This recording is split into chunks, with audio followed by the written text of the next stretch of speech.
say one thing about the, I want to add one thing about the transportation thing. In Columbus, in the northeast part there, there's been a lot of development there. They built a place called Easton. Many of you have probably been there. Easton was developed by a guy named Leslie Wexner, who all of you know, or if you don't know, he owns the Limited.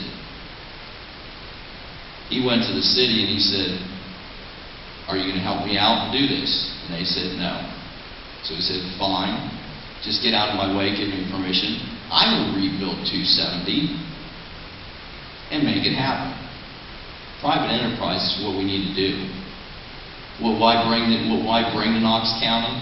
I will bring the state out of their way so that Knox County can develop their own things. We have a great opportunity here to do things. We just need the government out of our way. To expand government is just not the answer. That's not the answer. We're Americans here. We're the most creative, ingenuitive people on the face of this earth.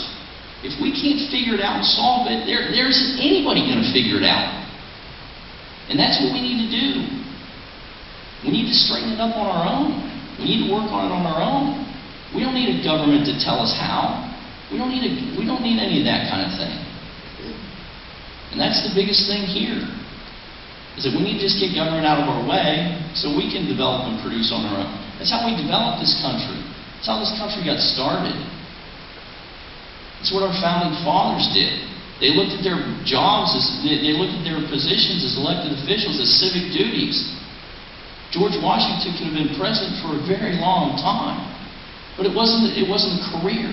It was a civic duty. I have the attitude that it's a civic duty. I'm a Tea Party Republican. I want to follow the Constitution, not make amendments to it to change it every drop of the hat because we want to legislate farmers out of business. And that's what needs to be done here. And we need to take control of it today and now. We don't have very much, with the way the administration of this in Washington is going and in Columbus, there may not be a lot of time. So we need people that are going to do things, not just work at it. They've been working at it forever. And they still haven't fixed anything. FDR said we had these same problems 70 years ago. And they haven't fixed anything. We need doers, not just go-along career politicians. We need people that look at it as a civic duty, not a career. Because if you look at it as a career, your mindset is completely different. You're just going to do something and say something and whatever it takes to get elected. I'm not going to do something to be elected. I'm a Michigan fan in Central Ohio. I'm not going to do something just to be elected. And that's, people laugh and think that that's a bad thing for me to say.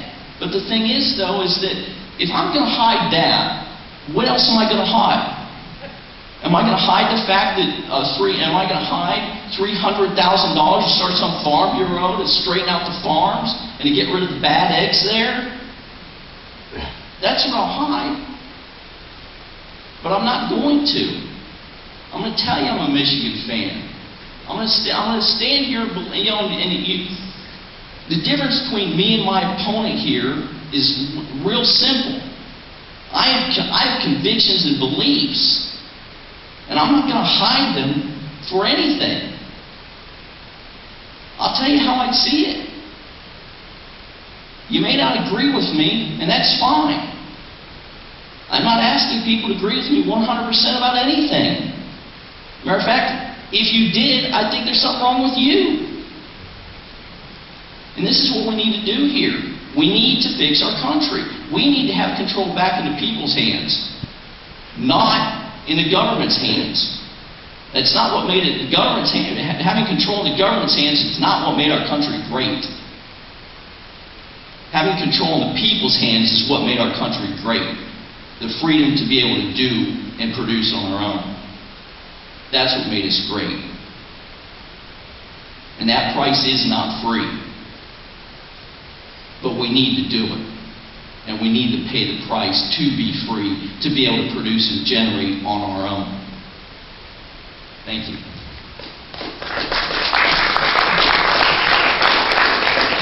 We will now allow for the closing statement, and we will begin with Patrick. I think I've pretty well summed it up. I guess the only other thing I can say is that I am pro-gun. I think you all should have about 3 or 4 of them. Carry. I don't think you should have to register with the government to carry them either.